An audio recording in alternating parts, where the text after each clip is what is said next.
এই যেটা রাস্তা, এই যে পুরোটা সরকারি রাস্তা, 16 ফিট রাস্তার সাথে 16% জায়গা। সামনের সাইডটা ভরাট আছে। এই যে পাশের বিল্ডিংটা হচ্ছে ডাচ বাংলা ব্যাংকের, ওনারা কিনছে।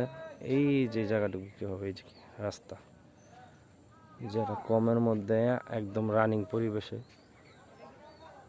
ভরাট জায়গা বা পিছনের সাইডে গেলে নিচু জায়গাও আছে, এগুলো নিতে পারবেন ভাঙ্গা, একদম রানিং পরিবেশ, একদম রানিং পরিবেশে কমের মধ্যে জায়গা, রাস্তার সাথে। এই যে রাস্তা, এই যে প্লট, এই যে ওয়াল, এই ওয়াল থেকে শুরু করে এই পর্যন্ত জায়গা, এইখান থেকে এই বরাবর এই যে জায়গাটুকু বিক্রি হবে। এই যে রাস্তা, এটা হচ্ছে ঢাকা নারায়ণগঞ্জ বন্দর থানা, ধামগড় মৌজা, 14.5%